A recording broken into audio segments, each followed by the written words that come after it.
Kalau lu sekarang lagi di kondisi berusaha jadi lebih baik, lebih taat, sholat makin rajin, dan ibadah lainnya pun dikencengin, tapi sekarang malah merasa hidup terasa lebih berat, cobaan dan ujian yang makin banyak dan bertubi-tubi, semoga penjelasan ini menenangkan lo. Seperti biasa, gue akan menjelaskan dari dua perspektif, Islam dan sains. Kita harus sama-sama sepakat nih, kalau ujian manusia itu adalah bentuk dari love language-nya Allah. Rasul bersabda, manusia yang paling berat ujiannya adalah para nabi. Kemudian diikuti oleh orang-orang yang mulia dan soleh setelahnya, sesuai dengan tingkat keimanan dan agamanya. Artinya, semakin tinggi level keimanan seseorang, semakin besar pula kualitas ujiannya. Bukan karena Allah benci, tapi karena Allah ingin naikin derajatnya. The higher the soul climbs, the heavier the wind blows. Allah berfirman di surat Al-Ankabut ayat 2, apakah manusia mengira bahwa mereka akan dibiarkan mengatakan, kami telah beriman, sedang mereka tidak diuji? Ulama seperti Ibnu Al-Qayyim ngejelasin, kalau Allah tuh nggak akan menguji seorang hamba, kecuali untuk menyiapkannya pada derajat yang lebih tinggi dari sebelumnya. Ibaratnya nih, zaman kita sekolah dulu, kalau lu naik kelas, ujiannya juga naik level kan? Dan ini sabda Rasul yang membuat kita yang lagi lelah-lelahnya menjalani ujian hidup sekarang nih bisa tersenyum. Nih, apabila Allah mencintai suatu kaum,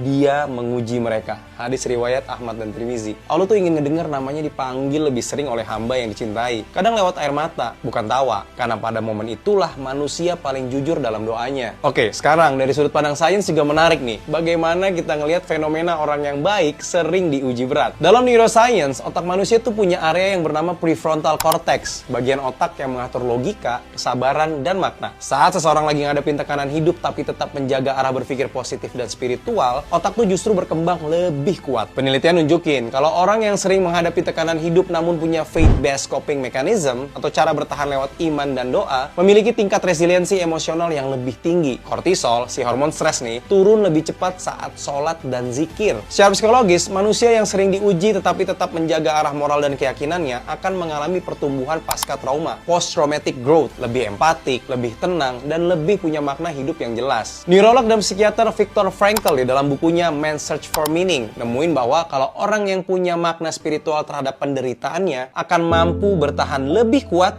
dibanding yang tidak punya makna. Dan ini menariknya identik dengan ajaran Islam. Fa inna ma'al usri yusra, inna ma'al usri yusra. Sesungguhnya bersama kesulitan ada kemudahan. Al-Insyirah ayat 5 dan 6. Artinya, bukan setelah kesulitan ada kemudahan, tapi bersama. Dua hal ini hadir beriringan agar hidup kita tetap seimbang. Kadang, jalan menuju tenang tuh bukan lewat kemudahan, tapi lewat luka yang menuntun kita kembali pada arah. Karena jiwa yang kuat itu tuh nggak lahir dari nyaman, tapi dari proses panjang menata diri di tengah badai.